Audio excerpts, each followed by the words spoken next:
ஆத்ம நமஸ்தே to all. இந்த tarot ரீடிங்கில் நம்ம பார்க்க போகிறது, நீங்கள் விரும்பக்கூடிய அந்த பர்சன் உங்ககிட்ட நெருங்கி வருவாங்களா, இல்லை உங்களை விட்டு இன்னும் விலகி தான் போவாங்களா?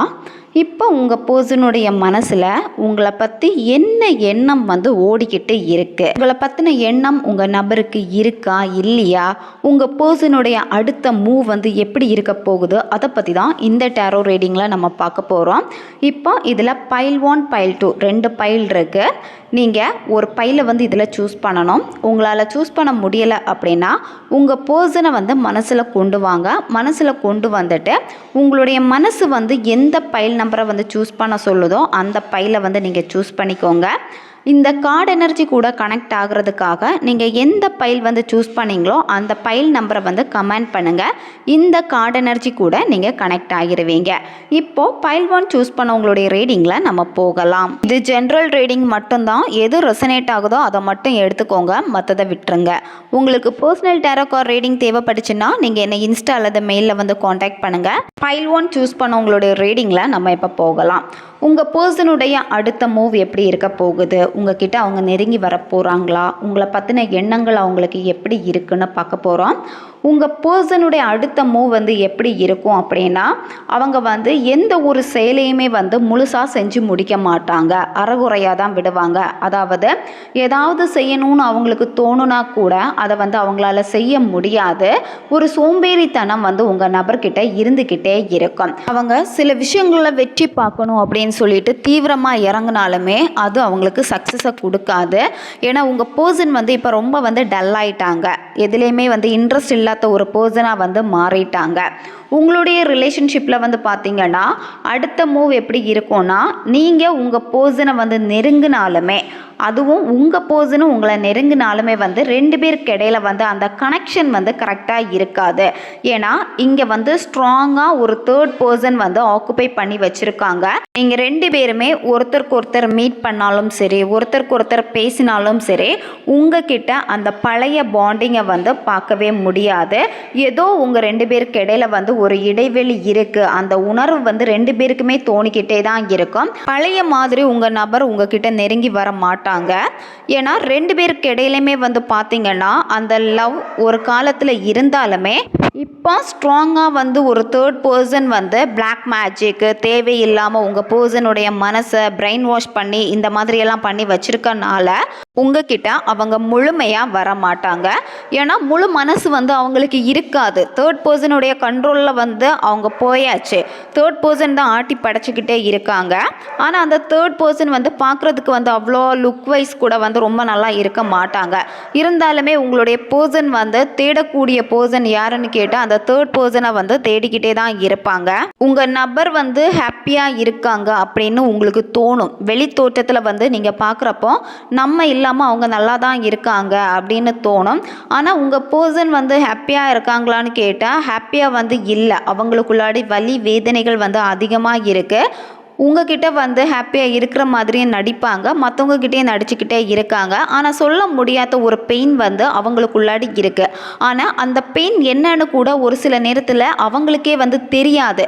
இருந்தாலுமே பார்த்தீங்கன்னா உங்கள் நபர் சந்தோஷமாக இருக்கிற மாதிரி நடிச்சுக்கிட்டே தான் இருக்காங்க. இதற்கான விளைவுகள் என்ன அப்படின்னா, இந்த பிளாக் மேஜிக் இதெல்லாம் பண்ணனால தான் உங்களுடைய பர்சனுடைய மைண்டும் சரி, மனசும் சரி, சோம்பேறித்தனம், எதுலேயும் இன்ட்ரெஸ்ட் இல்லாத மாதிரி இருக்குது. தேர்ட் பர்சனுடைய கண்ட்ரோலில் இருக்காங்க. இந்த மாதிரி சிச்சுவேஷன் எல்லாமே பார்த்தீங்கன்னா அந்த பிளாக் மேஜிக்னால தான் நடந்துக்கிட்டே இருக்கு. நீங்கள் இப்போ உங்கள் பர்சன் கிட்ட போய் பேசணும், எல்லாத்தையும் சரி பண்ணணும் அப்படின்னு சொல்லிட்டு முயற்சிகள் நீங்கள் எடுத்துக்கிட்டே தான் இருக்கீங்க. நீங்கள் என்னத்தான் முயற்சிகள் எடுத்து உங்கள் பர்சனுக்கு புரிய வச்ச நினச்சாலுமே ஆனால் உங்கள் பர்சன் உங்கள் மனசை காயப்படுத்துவாங்க. இங்கே ஸ்ட்ராங்காக காட்டுது. ஏன்னா உங்கள் பர்சன் இப்போ உங்ககிட்ட பிஹேவ் பண்ணுறது யாரோ மாதிரி தான் பிஹேவ் பண்ணிக்கிட்டே இருக்காங்க. நீங்கள் உங்கள் பர்சன் கூட இந்த லைஃப்பை சந்தோஷமாக வாழணும்னு நிறைய முயற்சிகள் பண்ணியிருக்கீங்க, நிறைய ஸ்டெப் எடுத்திருக்கீங்க. அதுக்கான ப்ராசஸ் எல்லாமே நீங்கள் பண்ணியிருக்கீங்க. இது எல்லாமே எப்படி இருக்குன்னா, எல்லாத்தையும் மற்றவங்க உங்ககிட்ட இருந்து பறிச்ச மாதிரி இருக்குது. சரியா? ஏன்னா சில நேரம் ஃபேமிலிக்குள்ளாடி ஏற்பட்ட பிரச்சனைகள், இந்த தேர்ட் பர்சனுடைய பிரச்சனைகள், இது எல்லாத்தையுமே நீங்கள் கட்டி வச்சுருந்த அந்த கோட்டையை சுக்குநூறாக உடைச்சிருக்கு. இப்போ நீங்கள் 2 பேருமே திரும்ப சேர்ந்து பேசினாலுமே நீங்கள் 2 பேருமே சில நேரம் தான் தான் வந்து பார்த்திங்கன்னா சந்தோஷமாக இருப்பீங்க. மற்ற நேரத்தில் வந்து சண்டைகள் தான் உங்களுக்குள்ளாடி அதிகமாக வந்துக்கிட்டே இருக்கும். இதில் நீங்கள் வந்து தோத்துக்கிட்டே தான் இருப்பீங்க. உங்கள் பர்சனை வந்து எப்படியாவது உங்கள் பக்கம் கொண்டு வரணும் அப்படின்னு சொல்லிட்டு நிறைய முயற்சிகள் எடுக்க ஒரு சில நேரத்தில் நீங்கள் அதில் வெற்றிகளை பார்த்தாலும் மற்ற சமயத்தில் வந்து தோல்விகளை தான் அதிகமாக நீங்கள் சந்திச்சுக்கிட்டே இருப்பீங்க. நீங்கள் எடுக்கக்கூடிய முடிவுகள் எதுவுமே வந்து உங்களுக்கு சாதகமாக அமையாது. இந்த தேர்ட் பர்சன் வந்து பார்த்தீங்கன்னா பணத்தாசை வந்து உங்கள் பர்சன் கிட்ட அதிகமாக காமிச்சிருக்காங்க. உங்கள் பர்சனை அவங்க கிட்ட தக்க வச்சுக்கிறதுக்காக அதிக பணம் வந்து செலவு பண்ணியிருக்காங்க. உங்கள் பர்சனை வந்து பார்த்தீங்கன்னா மணி மைண்டடான ஒரு பர்சன் தான். உங்ககிட்ட பேசினா கூட பணத்தை பற்றி அவங்களுடைய கரியர் பற்றி இந்த மாதிரி தான் அதிகமாக பேசுவாங்க. ஏன்னா உங்கள் நபருக்கு வந்து பணத்துக்கு மேலே தான் அதிக ஈடுபாடும் இருந்திருக்கு. அதனால் ஈஸியாக வந்து அட்ராக்டும் ஆகியிருக்காங்க அந்த தேர்ட் பர்சன் கிட்ட. இப்போ உங்களை பற்றின எண்ணம் உங்கள் பர்சனுக்கு வருதா இல்லையான்னு கேட்டால் உங்களுடைய ஞாபகம் வந்து இருக்குது. ஆனால் பெரிய அளவுக்கு வந்து உங்கள் பர்சனுக்கு அது ஒரு ஞாபகத்தை வந்து கொடுக்கலை. ஏன்னா இங்கே வந்து தேர்ட் பர்சனுடைய ஆக்குப்பை இருக்கிறனால உங்கள் பர்சன் வந்து இப்போ உங்ககிட்ட எப்படி பேசினாலும் சரி, இல்லை நீங்கள் ஏதாவது பேச வைக்க ட்ரை பண்ணாலும் சரி, நான் தனியாக இருக்கணும், நான் இப்படி தான் இருக்க போகிறேன், எனக்கு யாருமே வேணாம், நீயும் வேணாம், என் ஃபேமிலி வேணாம், யாரும் வேணாம், இந்த மாதிரி சில நேரத்தில் வந்து பேசுவாங்க. அவங்க தனிமரமாக நிற்கணும்னு சொல்லிட்டு தான் வெளியே வந்து காட்டிக்கிட்டே இருப்பாங்க. ஆனால் அப்படி இருக்காங்களான்னு கேட்டால் அப்படி வந்து இல்லை. அப்படி அவங்க இருந்தாலுமே அந்த தேர்ட் பர்சன் ஏதாவது பண்ணி திருப்பி உங்கள் பர்சனை வந்து அவங்கக்கிட்ட தக்க வச்சுக்கிறதுக்காக அதிக பணம் செலவு பண்ணிக்கிட்டே இருக்காங்க. அதுக்காக சில எஃபர்ட் வந்து அவங்க போட்டுக்கிட்டே வந்து இருக்காங்க. உங்கள் பர்சனுக்கு உங்கள் மேலே வந்து பெருசாக வந்து இன்ட்ரெஸ்ட் வந்து இல்லை. அந்த இன்ட்ரெஸ்ட் இல்லாதனாலே உங்ககிட்ட வந்து நெருங்கியும் வரமாட்டாங்க. இப்போ நீங்கள் இருக்கக்கூடிய சிச்சுவேஷன் வந்து பார்த்திங்கன்னா ரொம்ப கன்ஃபியூஷனான ஒரு மைண்ட் செட்டில் தான் நீங்கள் இருக்கீங்க. எப்படியாவது என் பர்சன் என்கிட்ட வந்துடணும், நான் அதுக்காக ஏதாவது பண்ணணும் அப்படிங்கிற ஒரு எண்ணம் தான் உங்களுக்குள்ளாடி ஓடிக்கிட்டே இருக்குது. நீங்கள் வந்து உங்கள் பர்சனுக்காக வெயிட் பண்ணிக்கிட்டே தான் இருக்கீங்க. உங்களுடைய எண்ணங்கள் எல்லாமே வந்து உங்களுடைய நபர் மேலே மட்டும்தான் இருக்குது. வேறு எந்த ஒரு விஷயத்தில் வந்து பெருசாக உங்களுக்கு கவனம் இல்லாமல் தான் இருந்திருக்கு. உங்களை பற்றி தப்பாக உங்கள் பர்சன் கிட்ட வந்து பேசியிருக்காங்க அந்த தேர்ட் பர்சன். அந்த மாதிரி பயங்கரமான மைண்டை வந்து பிரைன் வாஷ் பண்ணி எடுத்திருக்காங்க. இப்போ நீங்கள் செய்ய வேண்டியது என்ன அப்படின்னா, நீங்கள் சோர்ந்து போகக்கூடாது. இப்போ நீங்கள் வந்து நிறைய எஃபர்ட் போட்டு முயற்சிகள் எடுத்து அவங்க பின்னாடி தான் சுற்றிக்கிட்டே வந்து இருக்கீங்க. நீங்கள் எப்படின்னா உங்கள் பர்சனை ரொம்ப செக் பண்ணிக்கிட்டே இருக்கீங்க. அவங்க என்ன பண்ணிக்கிட்டு இருக்காங்க, இப்போ என்ன பண்ணுவாங்க, அந்த தேர்ட் பர்சன் கூட பேசுகிறாங்களா, இல்லை அவங்க மீட் பண்ணுறாங்களா அப்படின்னு சொல்லிட்டு உங்களுடைய கவனம் எல்லாமே உங்கள் பர்சனுக்கு மேலே மட்டும்தான் இருக்குது. நீங்கள் உங்கள் பர்சனை வந்து வாட்ச் பண்ணிக்கிட்டே தான் இருக்கீங்க. 24 ஹவர்ஸும் வந்து தூங்காமல் சாப்பிடாம வேலையில் கான்சன்ட்ரேஷன் பண்ணாமல் உங்கள் பர்சன் பின்னாடியே தான் நீங்கள் போய்கிட்டே இருக்கீங்க. இந்த மாதிரி போகிறப்ப வந்து உங்களுக்கு இதனால் பயனே சுத்தமாக வந்து இருக்காது. அதனால் நீங்கள் வந்து ஓடாதீங்க. முதல்ல நீங்கள் அமைதியாகுங்க. அமைதியாகிட்டு நீங்கள் செய்ய வேண்டியது என்ன அப்படின்னா, உங்களை நீங்கள் கட்டுப்படுத்த முதல்ல ஆரம்பிங்க. உங்களுடைய எமோஷனல், அதாவது இப்போ நீங்கள் உங்கள் பர்சன் பின்னாடியே வந்து 24 ஹவர்ஸும் சுற்றிக்கிட்டே இருக்கீங்கல்ல, அந்த எமோஷனலை வந்து நீங்கள் முதல்ல கண்ட்ரோல் பண்ண ஆரம்பிங்க. கண்ட்ரோல் பண்ண ஆரம்பிச்சுட்டு நீங்கள் உங்களுடைய தேவைகள் என்ன அப்படின்னு நீங்கள் புரிஞ்சுக்கிட்டீங்க அப்படின்னா அதுக்கான வழி வந்து உங்களுக்கு கிடைக்கும். இதுதான் பைல் 1 சூஸ் பண்ண உங்களுடைய ரீடிங். இது ஒரு ஜென்ரல் ரீடிங் மட்டும்தான். உங்களுக்கு எது ரெசனேட் ஆகுதோ அதை மட்டும் எடுத்துக்கோங்க, மற்றதை விட்டுருங்க. உங்களுக்கு பர்சனலாக டேரோ கார்டு ரீடிங் வேணும் அப்படின்னா நீங்கள் என்னை இன்ஸ்டா அல்லது மெயிலில் வந்து காண்டாக்ட் பண்ணுங்கள்.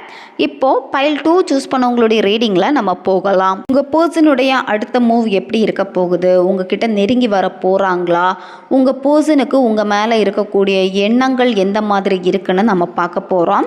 உங்கள் நபர் வந்து அடுத்து உங்ககிட்ட வர போகிறாங்க அப்படின்னா ஏதாவது ஒரு தேவை உங்கள் நபருக்கு இருக்குது உங்ககிட்ட. அந்த தேவைக்காக உங்களை வந்து பயன்படுத்துவாங்க.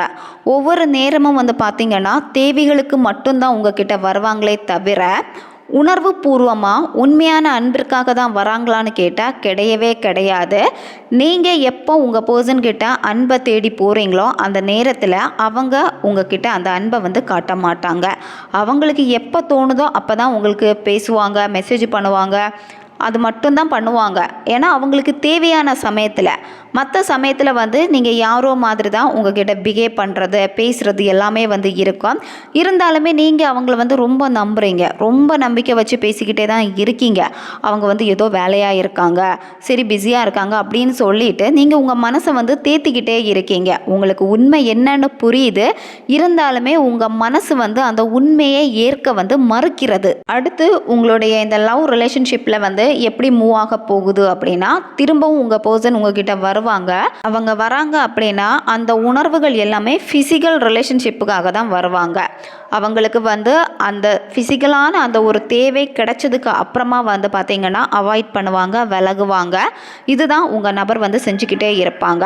நீங்கள் பொண்ணாக இருக்கீங்க அப்படின்னா அவங்க மேலே வந்து ரொம்ப எமோஷ்னலாக இருப்பீங்க, ரொம்ப அஃபெக்ஷனாக இந்த மாதிரி தான் நீங்கள் இருப்பீங்க. ஆனால் அந்த நபர் வந்து பார்த்திங்கன்னா ஆணாக இருக்காங்கன்னா அவங்க வந்து உங்களை வந்து தேவைக்கு தான் பயன்படுத்துவாங்க. இந்த ரீடிங்கை வந்து பையன் பார்த்துட்ருக்கீங்க அப்படின்னா உங்களுக்கு உங்கள் நபர் மேலே வந்து ஃபிசிக்கல் அட்ராக்ஷன் வந்து அதிகமாக இருக்குது. அது மட்டும் இல்லாமல் நீங்கள் உங்களுடைய பர்சனை புரிஞ்சிக்கலை இன்னுமே. அவங்களுடைய லவ்வையும் சரி, அவங்களுடைய ஃபீலிங்ஸ், அந்த எமோஷ்னல், அவங்களுடைய அந்த அன்பை வந்து முழுமையாக நீங்கள் புரிஞ்சிக்கலை. உங்கள் பர்சனே அதிகமாக உங்ககிட்ட சொல்லியிருப்பாங்க, நீ என்ன புரிஞ்சிக்கவே இல்லைன்னு கூட சொல்லியிருப்பாங்க. ஆனால் நீங்கள் என்ன நினச்சிக்கிட்டு இருக்கீங்க அப்படின்னா, நான் வந்து அவங்கள முழுசாக புரிஞ்சு வச்சுருக்கேன் அப்படின்னு சொல்லிட்டு. ஆனால் அது வந்து உண்மை கிடையாது. நீங்கள் இன்னும் உங்கள் பார்ட்னரை வந்து ஒழுங்காக புரிஞ்சிக்கலை. நீங்கள் தான் இப்போ இந்த ரிலேஷன்ஷிப்பில் வந்து அதிகமாக காயப்பட்டுக்கிட்டே இருக்கீங்க. உங்களுடைய பர்சன் வந்து பார்த்திங்கன்னா ஒரு லேடியுடைய பேச்சு தான் ரொம்ப ஸ்ட்ராங்காக வந்து கேட்டுக்கிட்டே இருக்காங்க. அந்த லேடிக்கு வந்து அவங்க அதிகமாக பயப்படுவாங்க. அது அவங்களுடைய அம்மாவாக இருக்கலாம், அக்காவாக இருக்கலாம், இல்லை ஒரு ஃப்ரெண்டாக கூட இருக்கலாம். ஒரு லேடி ஸ்ட்ராங்காக இங்கே காட்டுது. ஏன்னா அவங்க பேச்சுக்கு வந்து மறுபேச்சு பேச மாட்டாங்க. ஏன்னா அவங்க என்ன சொன்னாலுமே வந்து இவங்க நன்மைக்காக தான் இருக்கும் அப்படின்னு சொல்லிட்டு அதை வந்து எடுத்துப்பாங்க. அதையும் வந்து உங்ககிட்ட சொல்லுவாங்க, அவங்களுடைய பேச்சை வந்து என்னால் மீற முடியாது அப்படின்னு சொல்லிட்டு ரொம்ப பயப்படுவாங்க அந்த லேடிக்கு. இப்போவும் அப்படி தான் பண்ணிக்கிட்டே இருக்காங்க. இப்போ நீங்கள் உங்கள் பர்சன் கிட்ட வந்து பேச ட்ரை பண்ணாலுமே, அதாவது நீங்கள் வந்து புரிய வைக்கணும்னு சொல்லிட்டு இப்போ நீங்கள் எஃபர்ட் போட்டுக்கிட்டே இருக்கீங்க.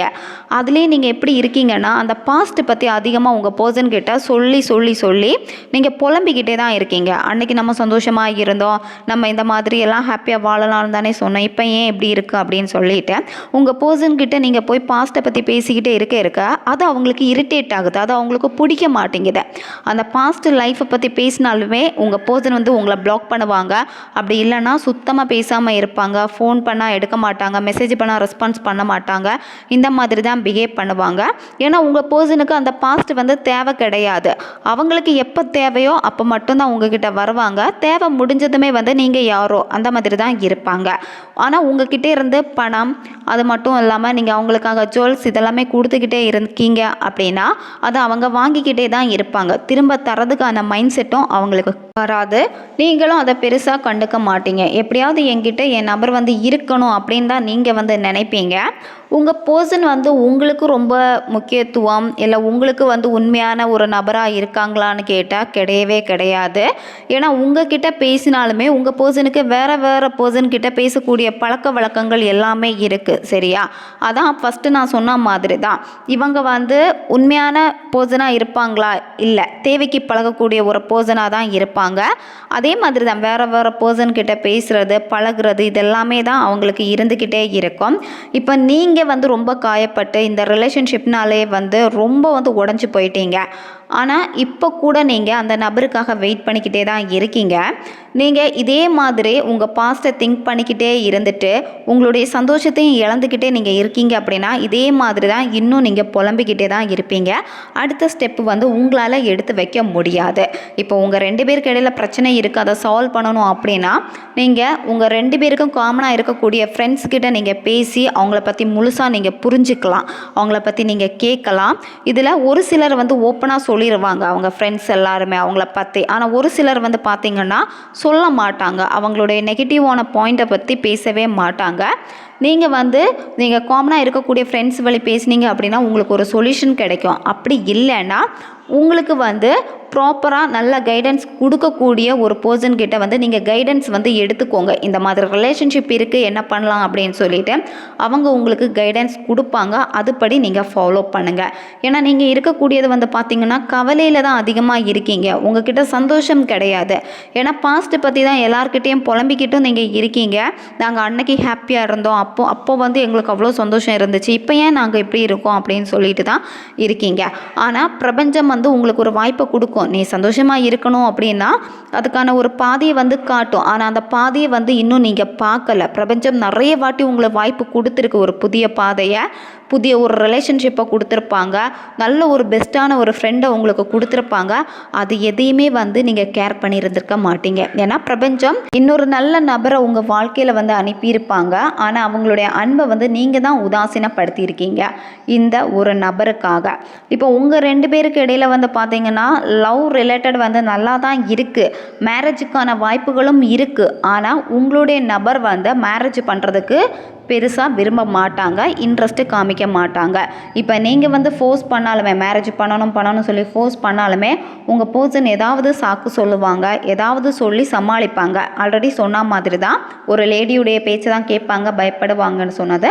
அதே மாதிரி ஏதாவது சாக்கு போக்கு சொல்லி தான் உங்ககிட்ட புறக்கணிச்சிக்கிட்டே இருப்பாங்க மேரேஜ் ரிலேட்டடான விஷயங்களை. நீங்கள் அவங்க மேலே அன்பு அதிகமாக வச்சுருக்கீங்க. அதே அளவுக்கு அவங்களுக்கு உங்கள் மேலே ஒரு ஈர்ப்பு கிடையாது. இப்போ நீங்கள் செய்ய வேண்டியது என்ன அப்படின்னா, முதல்ல நீங்கள் உங்களை புரிஞ்சுக்கோங்க. ஒரே இடத்துல அடைஞ்சிருக்காதீங்க. இப்போ நீங்கள் வேறு இடத்துக்கு கொஞ்சம் வெளியே போயிட்டு வாங்க. சுற்றி இந்த பிரபஞ்சத்துக்கூட, நேச்சர் கூட கொஞ்சம் கனெக்ட் ஆகுறப்போ நீங்கள் ரொம்ப ரிலாக்ஸ் ஆவீங்க. அது மட்டும் இல்லாமல் உங்களுக்கு நல்ல ஒரு கைடன்ஸ் கொடுக்கக்கூடிய ஒருத்தங்க கிட்ட நீங்கள் பேசுங்க. அவங்க கொடுக்கக்கூடிய கைடன்ஸை நீங்கள் ஃபாலோ பண்ணுங்கள். கண்டிப்பாக உங்கள் வாழ்க்கையில் ஒரு வழிகாட்டியாக ஒரு ஐடியா உங்களுக்கு கிடைக்கும். இதுதான் பைல் 2 சூஸ் பண்ணவங்களுடைய ரீடிங். இது ஒரு ஜென்ரல் ரீடிங் மட்டும்தான். எது ரெசனேட் ஆகுதோ அதை மட்டும் எடுத்துக்கோங்க, மற்றதை விட்டுருங்க. உங்களுக்கு பர்சனல் டேரோ கார்டு ரீடிங் தேவைப்பட்டுச்சுன்னா நீங்கள் என்னை இன்ஸ்டா அல்லது மெயிலில் காண்டாக்ட் பண்ணுங்கள். உங்களுக்கு டேரோ கார்டு ரீடிங் கற்றுக்கணும், நானும் சிறந்த ஒரு டேரோ கார்டு ரீடராக மாறணும் அப்படின்னா நாங்கள் கிளாஸஸ் எடுத்துக்கிட்டு இருக்கோம். தேவைப்படுறவங்க காண்டாக்ட் பண்ணுங்கள். அடுத்த ஒரு வீடியோ பதிவில் சந்திக்கலாம். நன்றி.